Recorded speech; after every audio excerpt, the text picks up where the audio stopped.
Hey, Andy. Hey, Benji. And hello, people Hello. listening. If you are a single person, which you are, if you're listening to this, you're very, very single. I guess you're single, you're not single. Is there like an in between? No, right? Engaged, If you're matched. engaged, you're But definitely not single yet, right? But not single anymore and not blessed or married yet. Right in between. if you're in between or in this somewhere on the spectrum, we welcome you because this is going to be exactly what you need. Because a lot of y'all have, if you have been feeling stuck in your sexual integrity and you watching porn and masturbating, and you hate that behavior and you hate that habit, and you want to get rid of it, and perhaps you've been trying for a very long time to get rid of it because it doesn't align with your values, right? You're someone that has high standards for yourself and for your life and high goals, and you don't want to just be someone that masturbates and watches porn. You want to be someone that saves yourself for your spouse, saves your sexual energy for your spouse, right? So we feel you. Mm. Andy and I have both been there. I won't speak for you, Andy. He's got a lot to share in his own story, right, buddy? That's um, right. Yep. yeah, so I want to give you the floor, and you can present to us whatever you have for us today on how to prepare for marriage, the blessing, and quit porn, masturbation before that. So let's go. Okay. Yes, we can share. Could you bring my slides Do up? it. Yeah. All right. Yes, everybody, I wanted to share with you about quitting porn.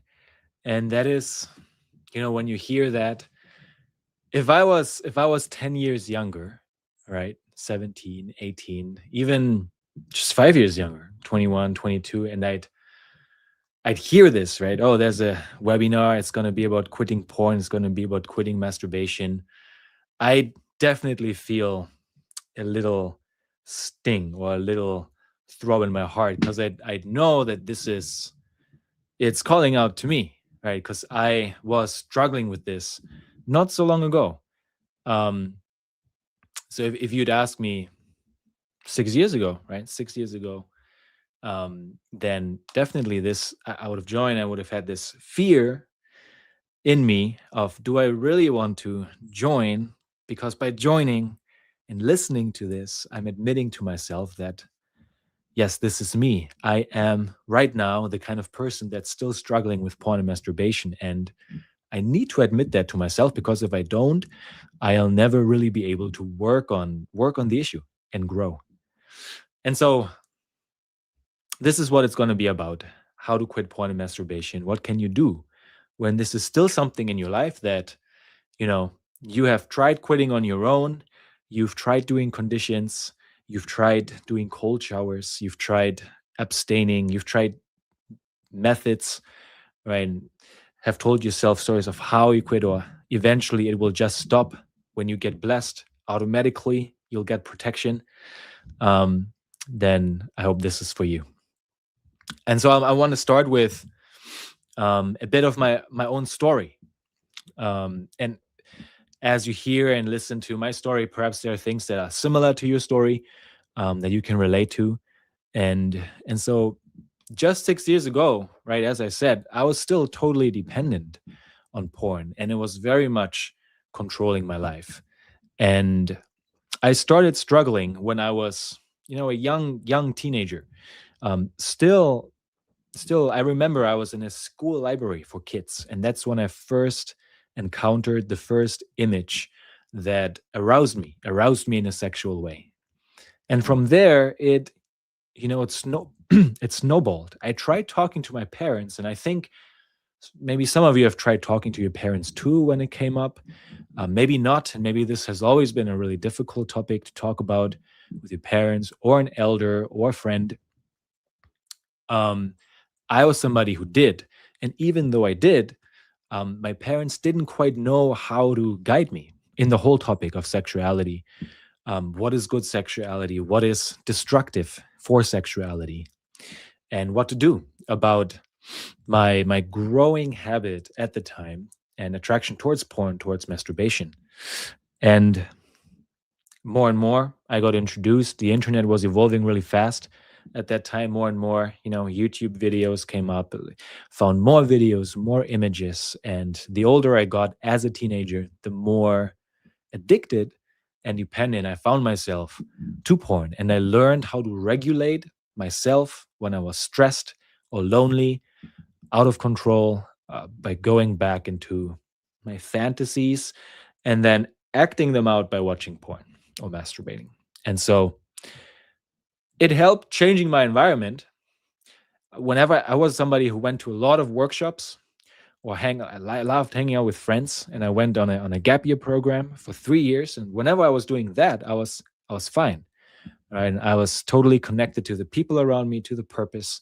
But coming back home to my own environment, and that's typical, right? And might be true for you too. I just slid right back into the habit. And so I did 3 years of my gap year program after high school, came back, started studying, and that addiction hit me harder than ever before. And that was the rock bottom of my isolation, um, feeling ashamed and putting myself down because I had all these voices in my head that were telling me, I'm supposed to be over this already. I'm supposed to figure this out by myself. I'm supposed to not need help to figure this out. Needing help means I'm weak.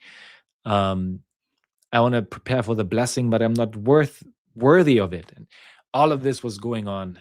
Um, and so 4 years ago, right, was the last time I watched porn. And that's when freedom began. Freedom began already before that, right? When I didn't have it fully under control, but I started really cracking down on the habit and really dialing in into how do I grow and how do I heal and recover? Not only try to white knuckle my way and just count streaks day after day, but what's the what is the best constructive way of doing this work of recovery and quitting porn and masturbation?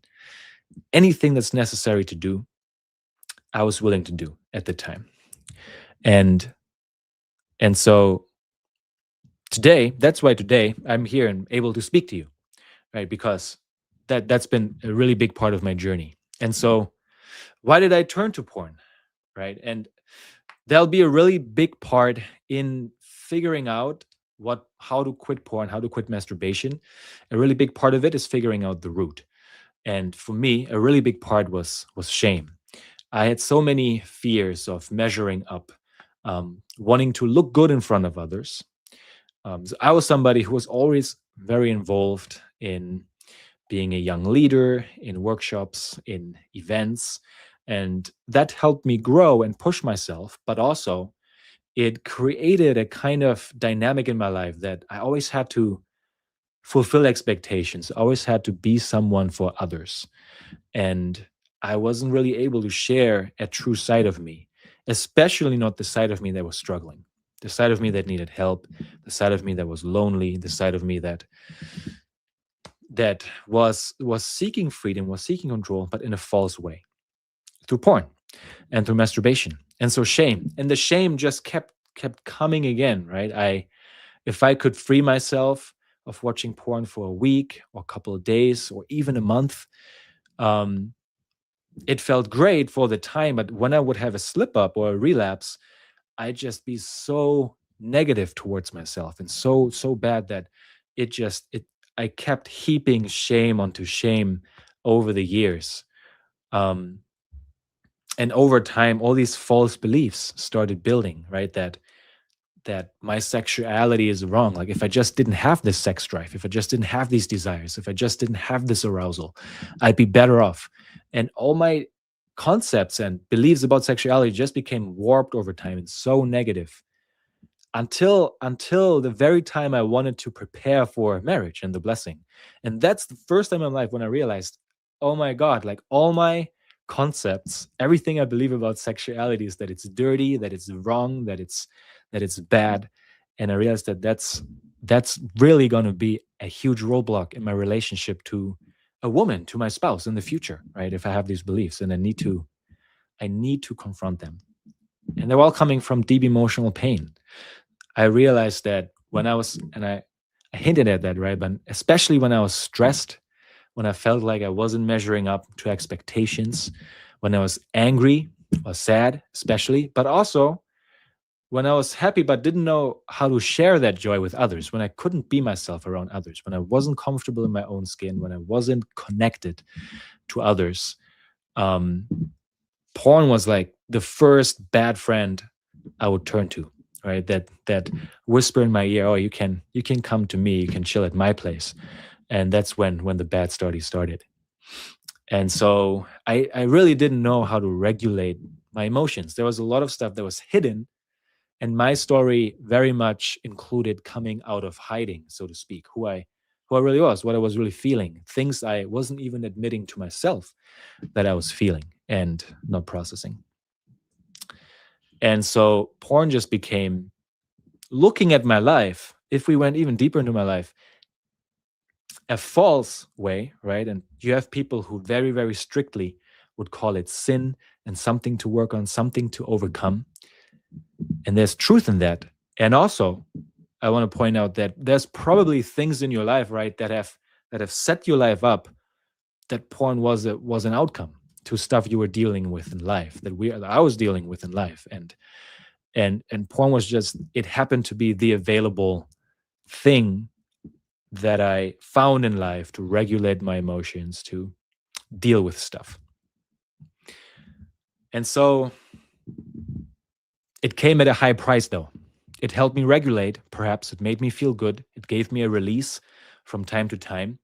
Those were the temporary benefits I got from watching porn, from masturbating, from escaping into my fantasy. But also, objectification became a really, really big thing. How I saw women, how I related to women and sisters became increasingly difficult, because I knew that it was so easy to just see people's bodies, or just see people as objects, basically. And I mean, for women, that was kind of the obvious and first consequence that it reached, but that happened also in just the way I lived. My life became much more self-centered and self-absorbed in my thoughts and my feelings, because when I didn't know how to deal with something, I just turned into myself and withdraw into this fantasy or into this habit.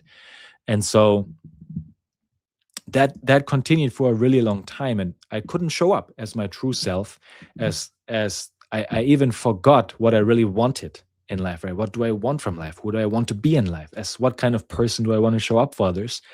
And struggling for a really long time really gnawed at my confidence and who I wanted to be. And for me, I had many wake up calls, I'd say, but one of the wake up calls was before I started doing a program, really working on this. I was lying in bed.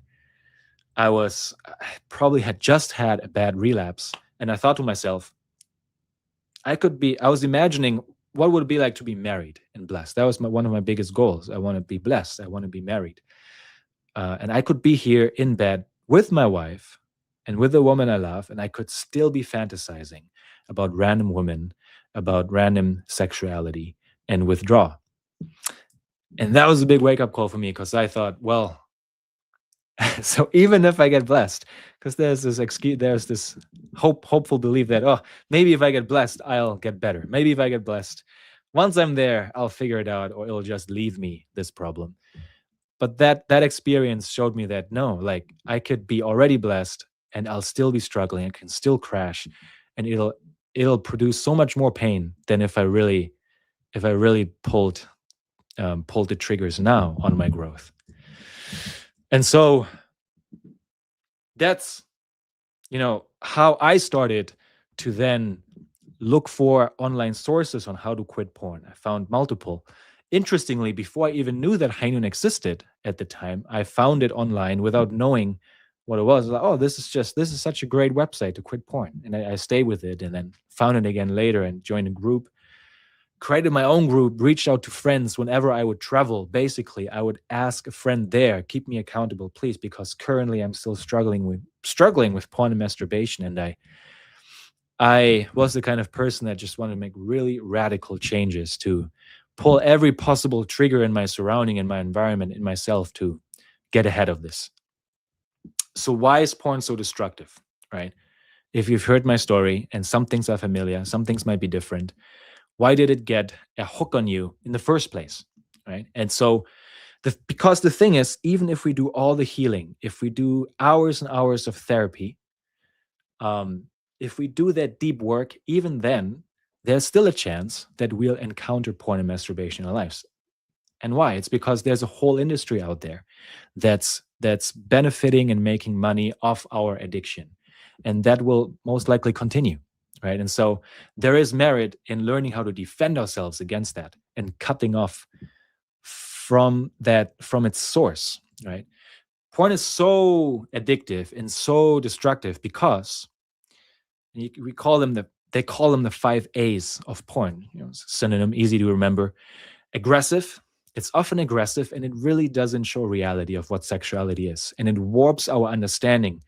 And it shows, you could do many different examples, right? That women are always pleased and super into any kinds of sexual acts, which if you really were in a relationship with a woman, you would realize that's not true for many of the acts that are depicted in there, right? And it becomes increasingly, people get desensitized to violence, to aggression. That doesn't have to be the case for everyone, right? Everyone watching, that it's aggressive, but that's one way. It's anonymous. You don't leave much traces, right? You don't reek of alcohol when you smell. You can be there, you can be anonymous. It's accessible 24/7 in our pockets with our phone all the time. It's affordable, it's cheap, right? It's free most of the time, and it's somewhat culturally acceptable. People know that, many men watch porn. Many people are into, many women, more and more, highest growing demographic in the world watching porn. Um, here are a few more, right? It's very easy to access. And so there's really little friction. Back in the days, you'd have to go to a sketchy back alley to buy some porn magazines or to the theaters even, right? To be able to see something like that. It was so taboo, but it's become so accessible that it's in our face, really, most of the time, through ads, through shows, through movies, through music, through books. I mean, you tell me one media that is not being sexualized in today's society, right? It shows fake intimacy, right? For me, I saw that.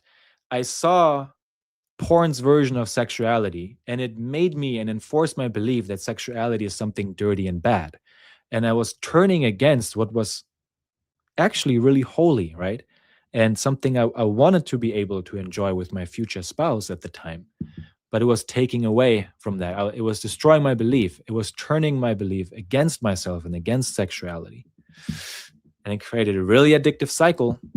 And it's just an endless abyss of novelty and new stuff, more material, more images, more videos. It's endless. There'll always be another one.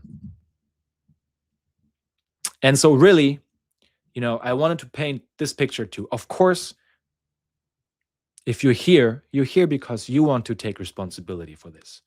You want to make a change in your life. And also, it's important to understand that this is not, porn is an abuser. And when you go into the details, porn has a lot of similar consequences to what sexual abuse has, what the consequences of sexual abuse are. It shows us a false promise, it lures us in, and then makes us believe that we're complicit. It's us choosing it over and over and over again. And also, we have been exposed to too much way too early, and we've been hooked to it for a really long time. So we have to sever that bond to really heal. And so knowing that there's that force, right? There's our responsibility. Where can you make the cut between what can you do to sever from porn, and where can you, some of us, for me, for example, for a long time, I would just really bash on myself and put myself down for choosing porn over and over and over again. And it was important for me to realize that basically I had been a victim of this, not to victimize myself and sink into victimhood, but to understand what was really going on and put the necessary and adequate measures into place. And also, it helped me understand that beneath my sexual desires, that beneath my arousal, beneath the whole reason why I'm going for porn and going for masturbation is it was a solution that my younger self found, a self that was isolated, disconnected, in pain, emotional pain to some degree, I found porn and masturbation as a solution, right? Because I didn't have a more true solution at hand at the time. Because it's very likely that beneath your sexual desire, right, there's a lot of positivity, and you're trying to restore balance in your life through a false means, porn and masturbation, with all these destructive consequences and effects, trying to regulate emotions and to seek goodness, seek connection, right? Seek intimacy ultimately. And it's the irony of this and the hypocrisy of porn that it's leading us away from all these very legitimate, very good desires. And so we need to find alternatives. We need to find a better solution how to meet these desires in a true way in our lives. In your life, I had to find them in my life. And so this is how society has treated this topic. I want to go back a little bit to purity, right? Because purity, if you've grown up in a religious background, in a religious context, and this is the concept that you probably were faced with most of the time: how to be pure, how to maintain our purity, how to protect our purity by not doing the wrong things, by not making mistakes. And for me personally, it became a very shame laden concept because it was just so filled with restrictions. It was so filled with blame towards myself, towards uh, whatever circumstance would make it easier for me to make mistakes. It was so full of fear, right? And that's it added to the shame that was building and my true self hiding, because I believed that at the core, perhaps I'm just not lovable and people won't accept me anymore once they know that shadow of me, my addiction, my bad habit, my um and and I want to propose a different view on this, right? Because this view most likely won't help us to really move on and to really grow and to mature. Society, to a large part, has gone the complete opposite way, and there's people who are probably not on this webinar right now, right? Because they went the way of justification, and it's just anything that we feel, any sexual act, anything that we want to pursue, it's all right. It doesn't really matter. There's no good or bad in this, no right or wrong. Everybody just on their own. I don't need to feel bad, right, about watching porn, about masturbating, about fantasizing, because I can do whatever I want. And that's just how humans are. And if it feels good, I should just do it.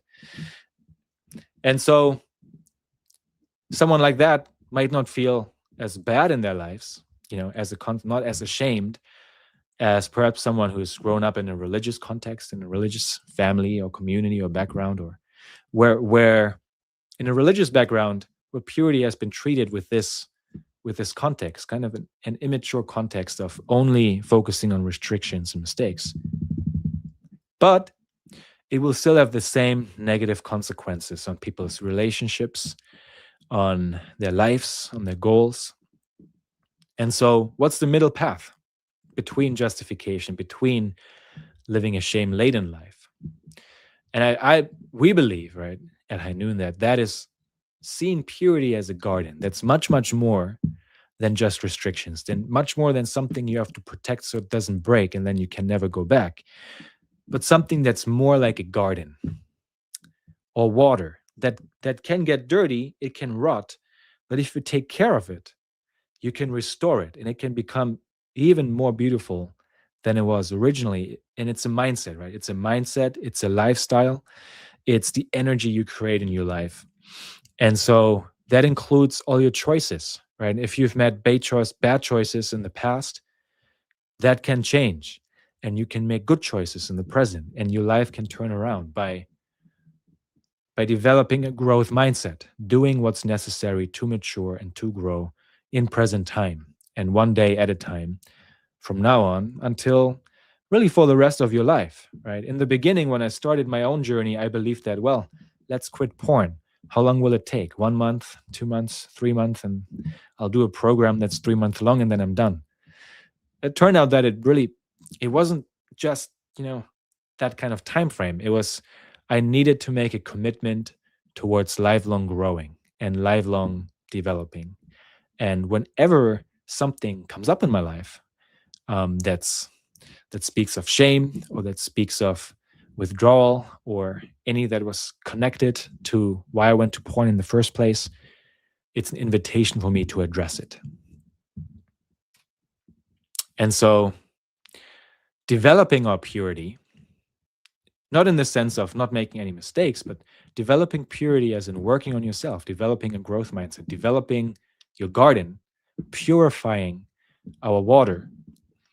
It's important because that's what we're bringing to the table, right? And instead of sneaking things into a relationship, we want to be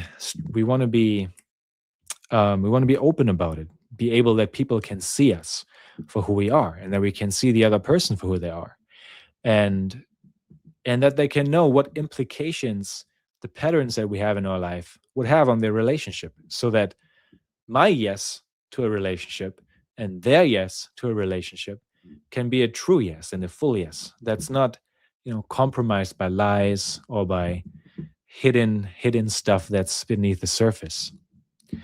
And the more we can do that, the clearer we can be what's in our box and what we're bringing to the table, the clearer your relationship will be.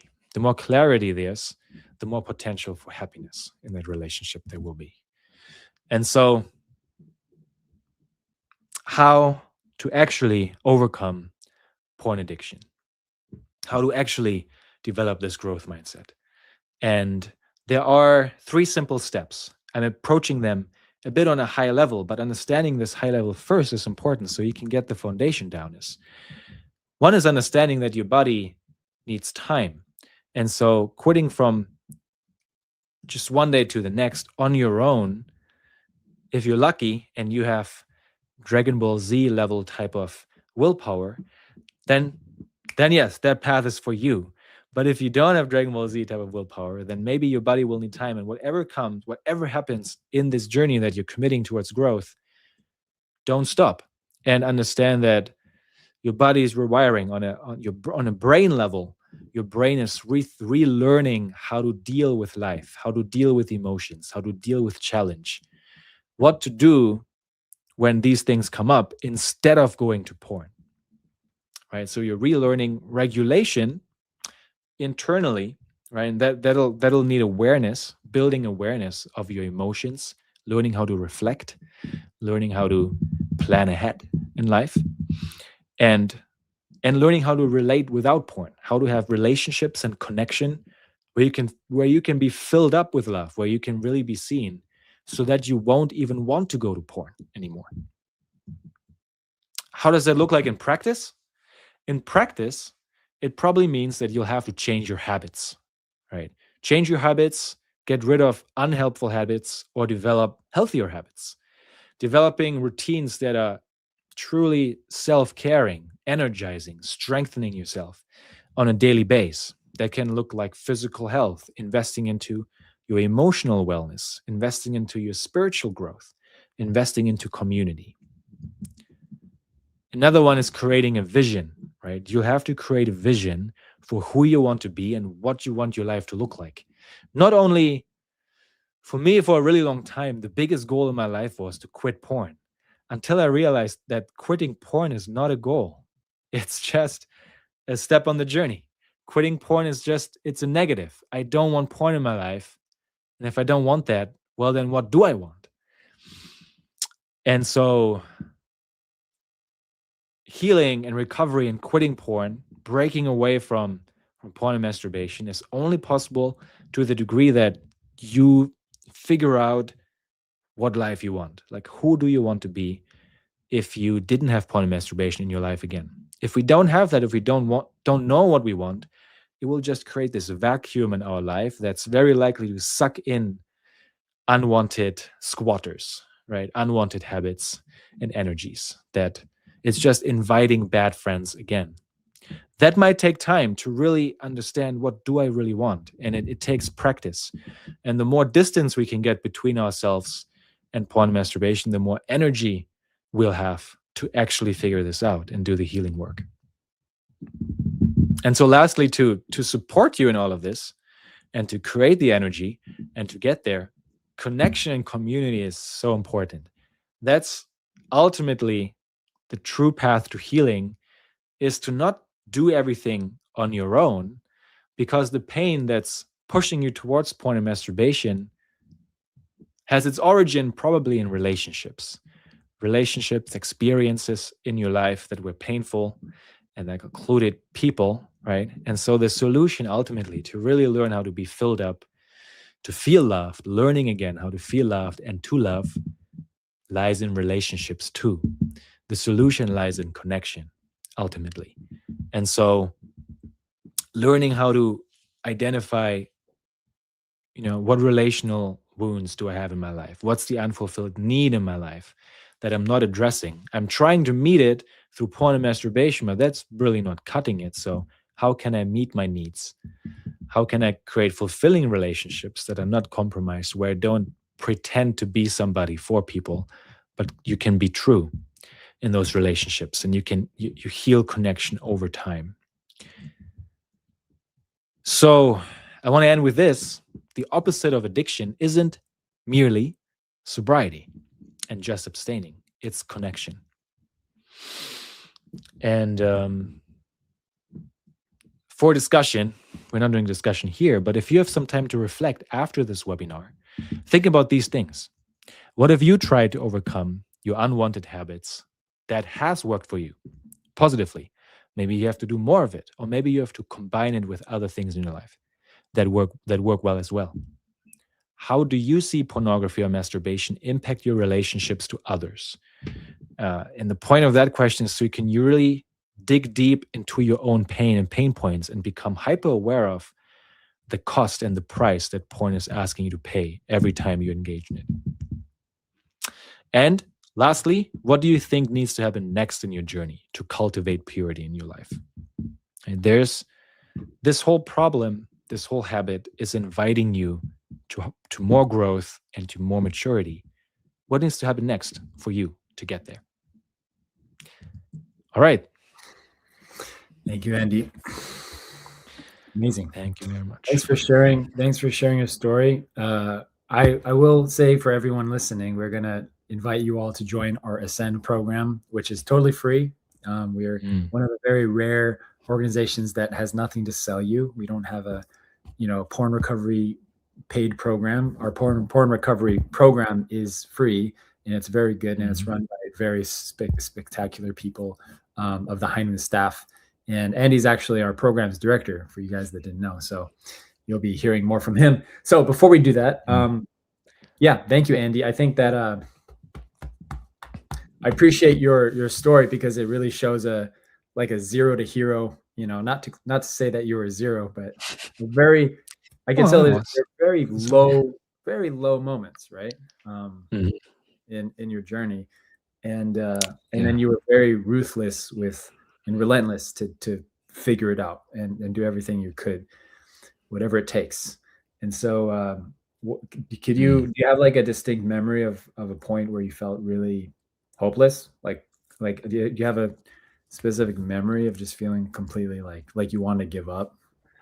Yeah. The first one that comes to mind is I had just started, I think, groups and doing an online course, how to quit porn. And there was one day, the urge was so strong to go back to porn, and I didn't know why.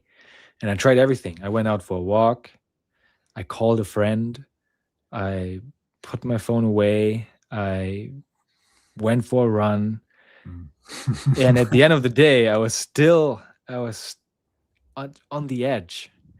And I remember putting on music. I was listening to, I remember putting on Hyojinim's music and like beating my leg and crying and not understanding why the pull is so hard, but I don't want to relapse again.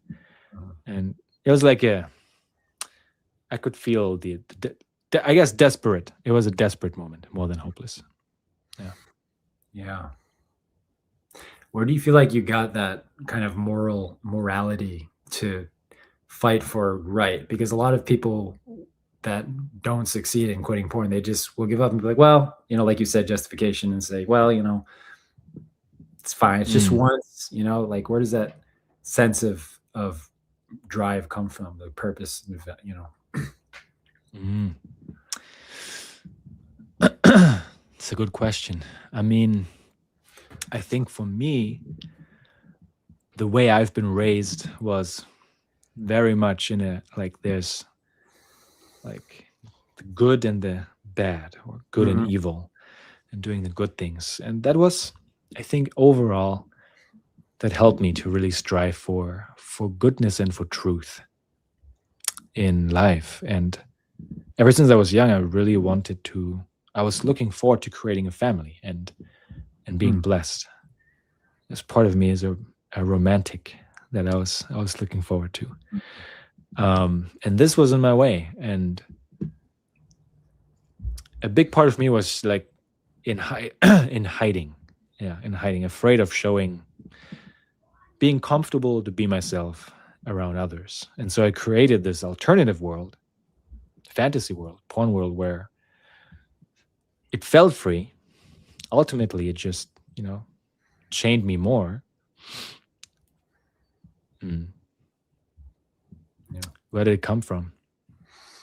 My parents, my faith in God, my desire to be myself and be free in relationships in my life. Mm. Mm. Yeah, it sounds like you had a very clear vision of what you wanted, Mm. right? I mean, that was one of the slides you showed, was just being clear about where you're going, and then porn just becomes an obstacle, right? But eventually Correct. becomes obsolete because it doesn't align with where you want to go. Um, yeah, it's an interesting conversation because a lot of the internet and folks will say, well, porn is healthy, which is very interesting because Mm. that's not the experience of anyone that's an addict. Like, talk to anybody that's actually, an addict. It's like they Yeah. will push hard on that and be like, what are you talking about? It's healthy. Like, look at what it's done to my life, right? When we start our programs, that's the first question we ask people, is like, what do you want?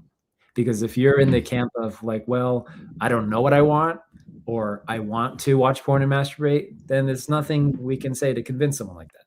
There's no Mm. presentation that will convince somebody that wants to, that their end goal is perfectly being happy, dying while watching porn and masturbating. Like, that's your goal in life. There's no convincing.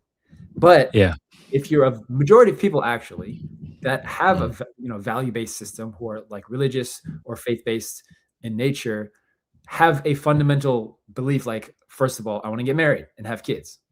If that's Mm. like the basic starting line of what a vision is, guess what? Like, watching porn, masturbation does not at all align with that path, because I mean, it's not scientific, it's logical, it's not rocket science. It's like Mm. you're quite literally exerting your energy, your sexual drive, for a screen, essentially, and yourself, and you have no drive left to even to not even find a spouse, because that's where the drive to find a partner comes from, is from our sexual drive. It's a beautiful God-given thing, right? Like you said, it's not evil Mm. or flawed. It's just a natural thing. But then, if we're just like stuck masturbating, it's like there's no drive to actually want that, and to strive for it. So I think that's where a lot of people are stuck, because there's this vision, but then there's the reality, and that causes a lot of this. Like, for you, I can feel it. Like, it just caused so much of this conflict of, like, yeah, and then the shame that's piled on top of that. So yeah, Right. Yeah. we feel for you guys. Hmm. Yeah, and it's for me. Yeah, I guess that was really helpful to have. The base was there. I knew I wanted to have a family, be married. Um, Sometimes that didn't feel like it was enough, right? There was once I had a prospect Mm. for someone to talk to in a conversation, and then that kind of fell through, didn't work out, and it took away my vision for for the blessing, for marriage, why I wanted to quit porn. And that's when I started struggling again, um, a part of my story. And so it was helpful for me to gain distance to porn and masturbation first because it created more space and more energy for me to invest into the healing, to invest into the positive things in my life. Before that, even if I had wanted to do the healing work and had wanted to do whatever, I think I would have been so drained because of porn and masturbation. So Yeah, that's how it went for me. Yeah. I see. I just imagined someone drowning in the ocean and just trying to like swim to keep afloat. And when you're just like Yeah. swimming, it's like waves crashing, there's storms going on.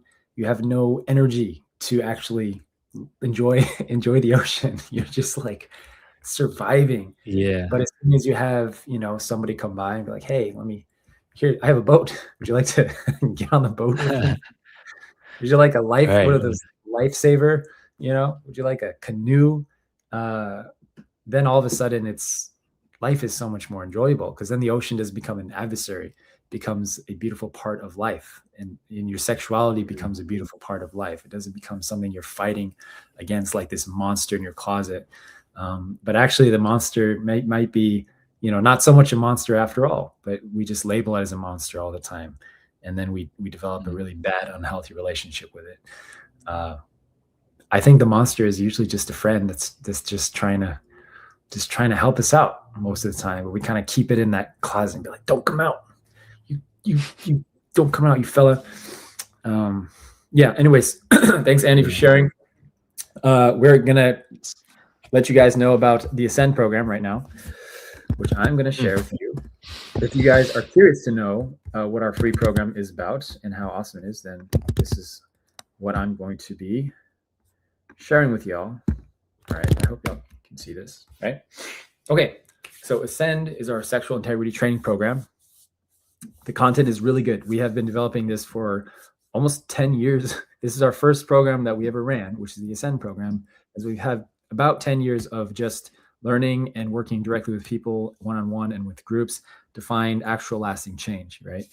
We have our weekly small groups is really where people just feel, the first time that they can share honestly. Brothers have their own group, and then we have a sisters group separate, and it's just once a week for about an hour, and you guys just have a chance to share and be open about how your week was, and share with our facilitator, which is a trained facilitator by Heinen.